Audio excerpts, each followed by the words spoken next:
like in your I think community? to answer your first question, what does success look like to us?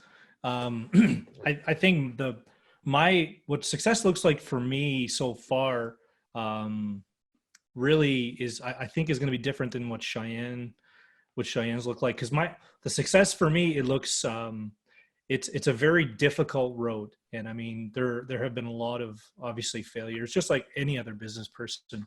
Um, but one of the hardest things that I had to kind of cope with was the loss of some very close friends that you had, Mm, and family members and people that you looked up to, just throughout the process of trying to build that legacy that you speak of, and so that you can ensure that your future is solidified not only now but in the future. yeah. We've had to deny a lot of trips out on the lake and vacations with friends to Vegas or Nashville, and with those, people tend to stop.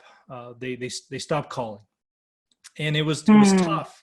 It was tough for me to be able to separate business from pleasure, on that level. I've always been able to do it on a business perspective. When you have friends that you work with, especially in the corporate world, it's very easy to kind of do that. But now that, as the business owner, being able to have to be able to deal with a very close knit group, it kind of all of a sudden hit me, because when I had conversations with other business people that have already kind of gone through that, they were like, yes, as you get older, your circle gets very, very, very small. But mom. the benefit to that is that circle becomes, a lot more, has a lot more integrity, and has a lot more of a backbone for you to lean on when you need it the most. And Yes. I think that's what success looks like for me, is the that close knit, that tight knit group that you develop over time in business and in your relationship, becomes that a bit of a safety net for you, that you have something to look back on and trust. And that's a beautiful thing to look at, to know that your inner circle is going to be there for you because you can depend on them. They're reliable, long-term relationships that you built over the time, and it's going to be very crucial, especially as you're building your business. So that's going to be a amazing partnership along the way. So Yeah, let so me I don't, ask I don't you, know what a success looks like for Cheyenne, though. Maybe it's all peaches and yeah, rainbows. yes, because I was just going to ask Cheyenne. Let me ask you, Cheyenne, what does success look like for you? I think success is forever changing for me, just because I'm a very goal-oriented person. And so I think my success kind of changes with each of my goals. But for me, the important thing with being successful is to be able to have that legacy that you were talking about within your community. And I think that's a big one for me. Is not You're necessarily just here. to be, yeah, right. Well, here's hoping, right? But not necessarily just to be successful, as a couple or a family or in business, but just in our community, to be remembered for always being there to help people. And I really love that about Darryl. He's very much like me, that if someone needs help, it doesn't matter how busy we are in life or in business, we will always make the time to help people, especially if they're getting started or if they're just having a rough time with something and they need some advice. So for me, I think our legacy will really be built on the foundation that everyone has to start somewhere. And as a community, you grow much better. So it's community over competition for us, for Mhm. sure. Like, I we love it. are always 100% about helping people get started, whether it's in marriage or in business. One of the great things about doing wedding photography is that we get to see couples, in the infancy of their marriage, and they always comment about our bickering as we work together, and they're like, we love it, you guys are so transparent, and it's So real. work, right? Yeah. And that's kind of how the podcast got started, was because people just were always commenting on, how we interacted with each other, and they just loved the advice that we gave. And so I think for me, just having people know that we are here to help them no matter what. It doesn't matter, life, business, anything. We're here. No, that's beautiful. is to know that those in the community, they're going to look up to you and know that you're a consistent figure in the community, that they know if they have any type of questions in regards to whether it's art or being creative or building a business on, and even now having a family. That's going to be a really fruitful aspect of your legacy. And I always share that with those who are starting businesses, because what I did and what I've learned from me is I was building success, and I had a vision of what success looked like. But once I created the success, I looked up and there weren't too many people around me. And so now on this second level of what it is that I'm doing, I'm focusing more on significance and legacy. Was that a shock to you? It was a shock how fast it happened. And so I was always grateful that I always lived hard. And when I say lived hard and lived with enriched memories, is whatever I put my mind into, I do it 150%. And I was grateful for that, because I never want to be in a position where I'm saying, gosh, I could have hugged a little bit more, or I could have said hi a little bit more, or I could have touched someone that needed help a little bit more. I know if I look back, I did everything and more, if anything, to a flop. And so that part of the legacy lives on. But at the same time, I think I could have done more when building the tighter relationships, building those strategic alliances, building those community partnerships. I wasn't as best in that space. And so because I was always focusing on that finish line or whatever that goal was, versus walking along the journey, hence your inspired journey, walking along the journey. And as you're getting to the finish line, the life really that you're living is every day. It's not when you get to the casket and say, oh, wait a minute, I didn't stop along the way to say anything to anyone. Yeah, that's right. And a lot of us, that's what happened as entrepreneurs. We're so busy building that we forget to tilt our head up and say, hey, how are you doing today? How's mom? Is grandma okay? How's Fluffy the dog? Did she kick the vet this time? I mean, literally stopping and having conversations, meaningful conversations where it matters that you're okay today. And so I'm always sharing that, because I think as entrepreneurs, that is the DNA of us. We want to get down, get busy, get into the grind of building and building and building and building. And then you look up, 20 years is gone. Yeah, and that's one thing you can't buy is time. Yeah. You can't buy his time. And one of the best movies for that was it Click? Is it Click? With Adam Sandler? Yes. Oh, yeah, yes. With the remote, yeah. Yeah. So he that was a perfect example.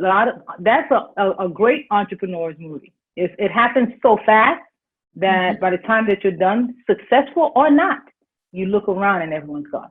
That's so right. I looked up and my nephews were 26 and 24, things like that. So, but it's great to know that you're placing a footprint where you are. You're working together as a couple.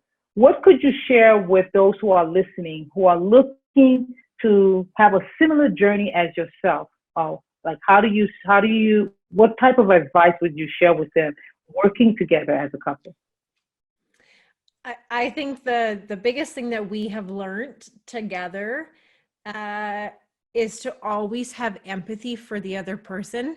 It won't be the easiest way to kind of, settle any debates that you have, any, hard feelings that you may have towards the other person. It's going to happen. It doesn't matter if you're working as a couple in business or if you just have a business partner. It doesn't matter who you're with.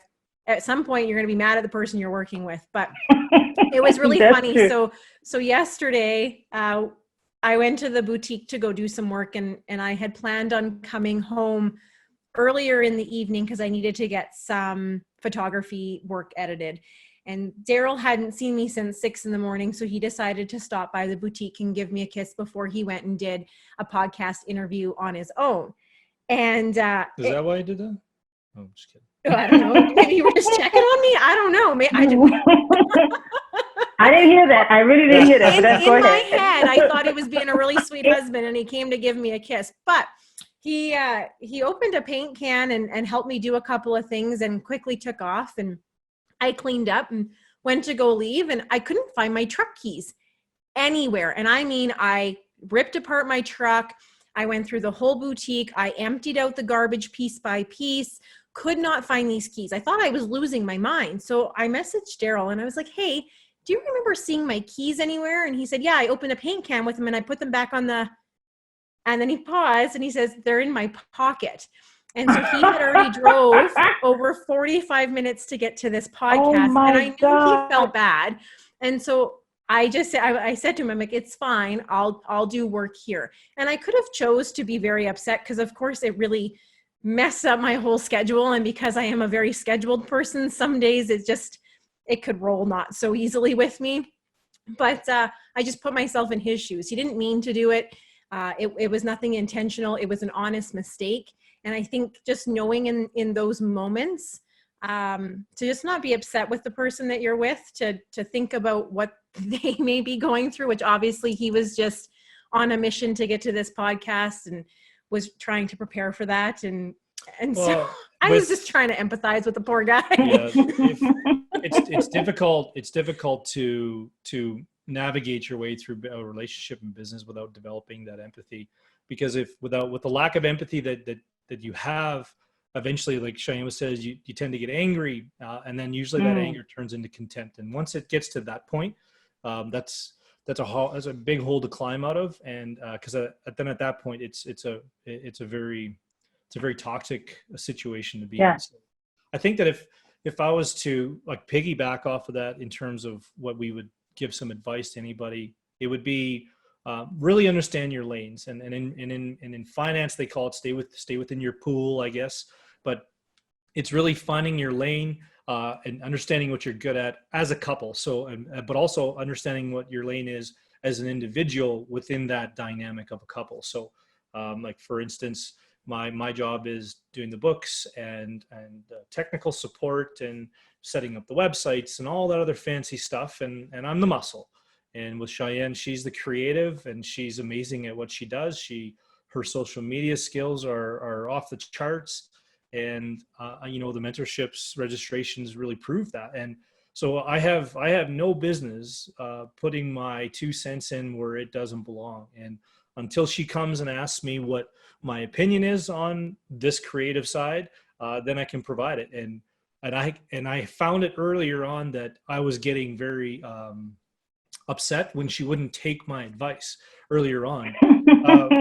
But then you find out that listen, happens. Darryl, that's not you're not the you're not as creative as you think. And I had to realize that. And once I realized it, listen, you're not as creative as you think. You have some good ideas, and how they get across is a whole different ballgame. But she'd ask me for an opinion. I'd give my opinion, and now it's if you take it, great. If you don't, it's not a big deal. You just move on, and maybe the next idea is better, and you work on that. But really stay within your lane. Understand what your weaknesses and strengths are, and really play to those. Because if I do my job and she does her job, that's a recipe for success. It is. It's a recipe, and I love to tell couples, the woman is the jury and the man is the jury box, and how you present each other is how it gets sold. That's right. So if she's bright and being held in a way of being able to just glow, of course it's gonna, whatever it is, whether it's business or life, it's gonna come across beautifully. And so that's what you are. You're the jewelry box, and she's the gem, right? And so it's beautiful how the empathy is coming into play and keeping that respect, the honor of each other, and really keeping everything moving forward. I love that. So what other areas, when it comes as a couple, that you feel that someone may need to know about, or may, especially when they're building a business, that you would recommend for a couple, like especially one that's having maybe some issues with toxicity, being toxic, or they're having some rift between because they're working together? Any advice for for someone who's working with their mate or significant other, and they're going through these, just a little rough patch. Anything that you've seen that has been helpful for them to get over that and overcome that. I think we did a podcast on the 5 love languages, and it's a book that we definitely suggest couples to read or get the audiobook and really actually try and practice some of the disciplines that they have within it. But it really gives you an idea of what type of person that your spouse is, what they need, and what their language is and what they're asking for, and how you can satisfy them on multiple different levels. And the point of the book is understanding those, but also understanding that through time those change. So you have to go back, revisit those 5 love languages, and really. You're good. We'll take two. Yeah. My Take spiked two. in your Okay. water Sorry. is kicking in. Get your water. If you get some water, if you need to. You want to get some water? Get some No, water. I'm okay. Get some water. Okay. But really go back and read that and reread the book and renegotiate or re-understand what your spouse is actually doing, because over time it changes. And an additional book that I really enjoyed, and we did another podcast on it, was Chris Voss's Never Split the Difference.